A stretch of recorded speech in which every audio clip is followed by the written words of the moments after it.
Everybody, आज के इस वीडियो में हम लोग सीखेंगे कि मेंस लेवल के पजल को कैसे सॉल्व किया जाता है। तो हमारे पास यहाँ पे दिया हुआ है कि 8 पर्सन ABCDEFGH और वो 3 डिफरेंट कंपनीज़ में काम कर रहे हैं, इन्फोसिस, एसेंच्योर, IBM, और उन्होंने एक अलग अलग डिग्री कंप्लीट की है। तो जब भी ऐसे टाइप के क्वेश्चंस दिए रहते हैं ना, जिसमें आपको 3 कंपनीज़ फिक्स दे दिए, 3 प्लेसेस फिक्स दे दे, तो उन सब क्वेश्चंस में ना हम कंपनीज़ को या जो मिनिमम नंबर ऑफ़ चीज़ें दी रहती है ना 3 या 4, उसको फिक्स करते हैं।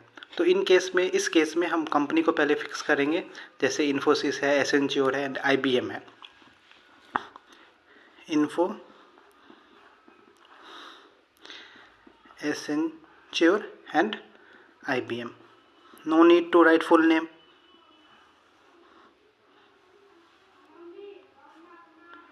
ठीक है, हम इसमें पर्सन को भी फिक्स कर सकते थे, हम डिग्री को भी फिक्स कर सकते थे, लेकिन फिर वो ज़्यादा कंफ्यूजिंग हो जाएगा। नोट में क्या दिया हुआ है, at least 2 person but not more than 3 person are working in the same company. Maximum 3 लोग काम करेंगे और मिनिमम 2 लोग, मतलब 3 से ज़्यादा पर्सन एक कंपनी में नहीं काम कर सकता है और 2 से कम पर्सन एक कंपनी में काम नहीं कर सकता है।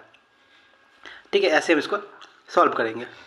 इसमें कह रहा है कि if A works with the one who has completed BSc, अगर A उसके साथ काम कर रहा है जो BSc कंप्लीट किया हुआ है, then it means that A doesn't completed BSc। मतलब A के साथ जो पर्सन होगा वो BSc किए हुआ है, A ने BSc नहीं किया है। The one who has completed MSc works with D, MSc D के साथ है, D जिसने BSc नहीं किया है, D who doesn't completed BSc, D BSc नहीं होगा। D डजंट वर्किंग एसेंच्योर, D इस कंपनी में काम नहीं कर रहा है। The one who has completed BSc, the one who has completed BSc is the only person who works with B। मतलब BSc वाला इकलौता है जो B के साथ काम कर रहा है। इट मीन्स ये कि BSc और B अकेले आएंगे, जहाँ पे भी आएंगे, चाहे वो यहाँ पे आए, चाहे वो यहाँ पे आए, चाहे वो यहाँ पे आए, जहाँ पे भी आएंगे ये दोनों अकेले आएंगे, इसके अलावा और कोई इनके साथ नहीं आएगा। Neither E nor B completed BTech, neither E nor B BTech, ठीक है, इन्होंने नहीं किया है। Both A and G are working in the same company, A और G दोनों एक ही साथ काम कर रहे हैं, एक ही कंपनी में काम कर रहे हैं, but neither in IBM nor Accenture, neither IBM nor Accenture. तो यहाँ पे काम करेंगे A और G। उसमें उसने क्या रखा है कि A और B दोनों एक साथ काम कर रहे हैं, लेकिन ना ही IBM में काम कर रहे हैं ना एसेंच्योर में, तो एक ही जगह बचा हम लोगों के लिए। E works with the one who has completed MCA, E जो है वो MCA के साथ है।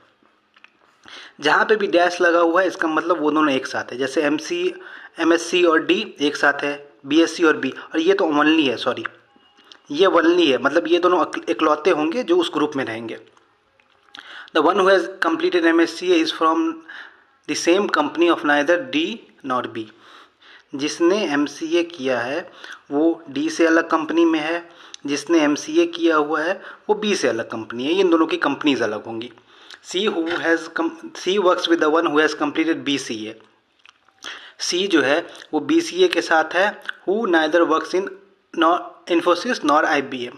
क्या कह रहा है, C works with the one who has completed BCA, C जो है वो BCA वाले के साथ है, BCA who neither works in Infosys nor IBM।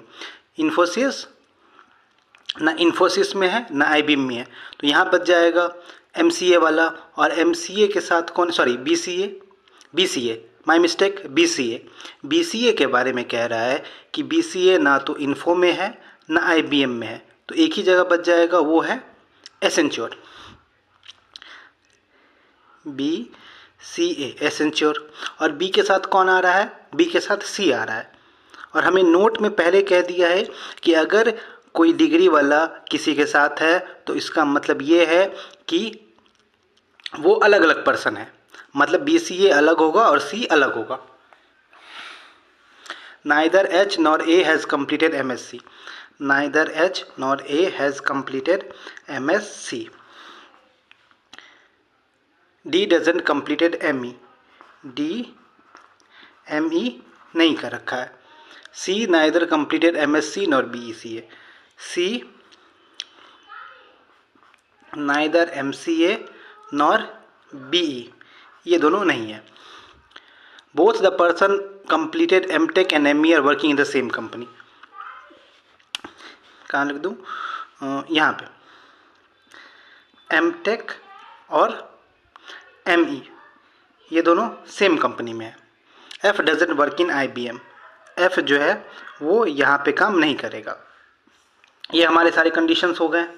Condition को मैं हमेशा सर्कल कर देता हूँ ताकि मुझे पता रहे कि कौन कौन सी कंडीशन है, आपस में मर्ज ना हो।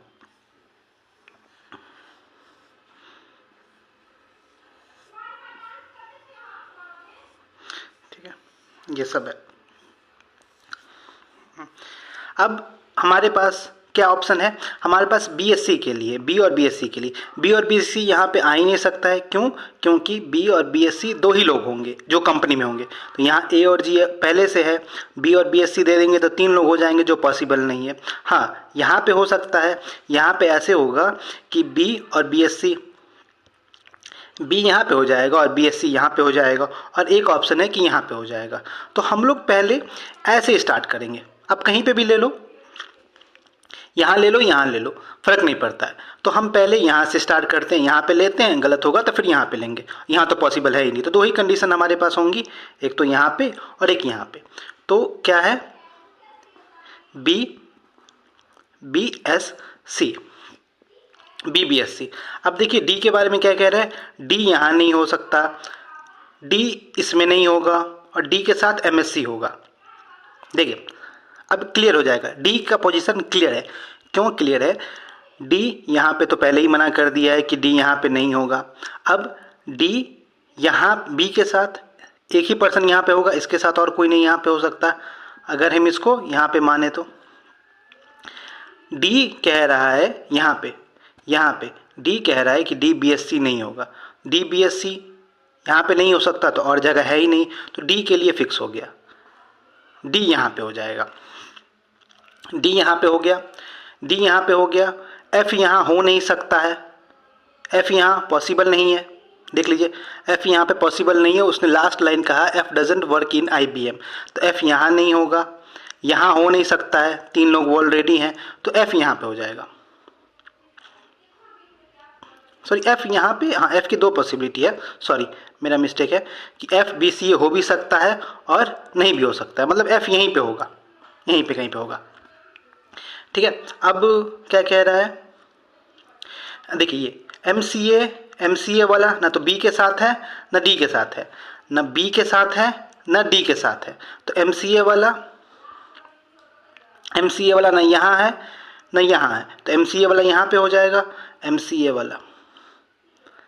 और एम सी ए, हाँ ई एम सी ए, और कुछ है क्या मिस कर रहा हूँ मैं? अच्छा हाँ, सी के साथ एम सी ए मना किया हुआ है, सी के साथ एम सी ए मना किया हुआ है, तो एम सी ए यहाँ पे हो जाएगा, एम सी ए यहाँ पे हो जाएगा। ई यहाँ भी हो सकता है, यहाँ ई के लिए तो जगह हो गई ना ये, क्योंकि हमें यहाँ पे कह रहा है कि ई और एम सी ए एक साथ है, ई के साथ एम सी ए है, तो ई और एम सी ए यहाँ पे हो सकता है। एम सी ए यहाँ भी हो सकता था, लेकिन यहाँ पे मना किया हुआ है कि एम सी ए सी नहीं है। क्लियर? अब हमारे पास एफ के लिए एक ही पोजीशन बचा है, वो है ये। ठीक है, अब कितने पर्सन हो गए? 1 2 3 4 5 6 7 8, 8वां पर्सन कौन है? एच। देखिए अगर ये वाला गलती हो जाएगा तो फिर हम बी को यहाँ पे चेक करेंगे, अभी ये कम्प्लीटली सॉल्व नहीं हुआ है। ठीक है, डी एम ई नहीं है। ठीक है, और ये देखिए एम ई एम टेक वाला एक साथ है। अच्छा डी के साथ एम एस सी है, देखिए डी के साथ एम एस सी है, डी के साथ एम एस सी यहाँ भी हो सकता है, एम एस सी यहाँ भी हो सकता है, लेकिन हमें मना किया है कि ए एम एस सी नहीं है। ए एम एस सी नहीं है तो जी एम एस सी हो जाएगा, जी एम एस सी हो जाएगा। ठीक है, अब ये लाइन एम टेक और एम ई ये दोनों एक साथ होंगे, एक साथ रखने के लिए कौन सी जगह बची है? यहाँ तो एम ई एम टेक हो नहीं सकते, यहाँ पे हो नहीं सकता, तो यही जगह बचा है। और हमारे पास डी के लिए कहा हुआ है कि डी एम ई नहीं है, तो डी एम ई नहीं हो जाएगा तो डी एम टेक हो जाएगा। डी एम टेक हो गया तो ए बच गया एम ई। अब दो जगह बच गए हैं, दो कुछ दिया हुआ है क्या, सी बी ई नहीं है, देखिए यहाँ पे दे रखा है सी बी ई नहीं है, सॉरी ये कंडीशन मीट गया है, ये एच है और ये ए है, ठीक है। सी बी ई नहीं है तो सी बी ई नहीं हो जाएगा तो ये बी ई हो जाएगा। अब एक पोजीशन बचा हुआ है और एक नाम बचा है, कौन सा नाम बचा हुआ है, बी ई हो चुका है, बी टेक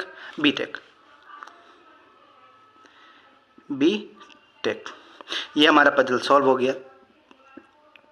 यहाँ पे दो पॉसिबिलिटी बी एस सी को, अगर ये गलती होता तो यहाँ पे लेते, दो ही पॉसिबिलिटी थी कि पहले पॉसिबिलिटी में हमारा सॉल्व हो गया।